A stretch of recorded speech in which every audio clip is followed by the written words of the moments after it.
રાષ્ટ્રપિતા મહાત્મા ગાંધીજીના નિર્વાણ દિન નિમિત્તે તેમને પ્રતિમાને શ્રદ્ધાંજલિ અર્પણ કરવામાં આવી હતી। સુરતના પ્રથમ નાગરિક મેયર, સ્થાયી અધ્યક્ષ, સુરત મનપા કમિશનર સહિતનાઓએ ગાંધીજીની પ્રતિમાને વંદન કરી શ્રદ્ધાંજલિ અર્પણ કરી હતી।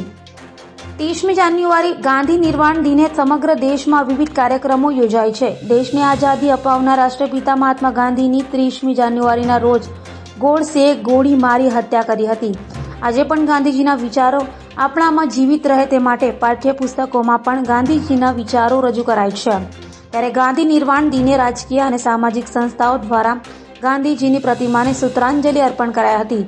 ચોક બજાર ખાતે આવેલ રાષ્ટ્રપિતા મહાત્મા ગાંધીજીની પ્રતિમાને સુરતના પ્રથમ નાગરિક મેયર, સુરત મનપા કમિશનર શાલિની અગ્રવાલ, સુરત મનપા સ્થાયી સમિતિ અધ્યક્ષ સહિતનાઓએ વંદના કરી શ્રદ્ધાંજલિ અર્પણ કરી હતી। તો શાળાના બાળકોએ પણ ગાંધીજીને પુષ્પાંજલિ અર્પણ કરી હતી।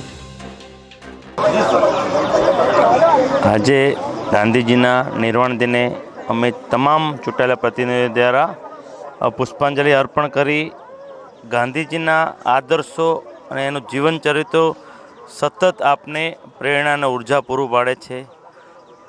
સ્વચ્છતામાં જ પ્રભુતાનું સૂત્ર આપનાર ગાંધીજી જ છે।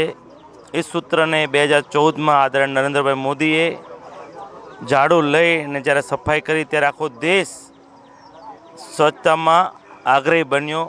અસ્તુ ભારત માતા કી જય।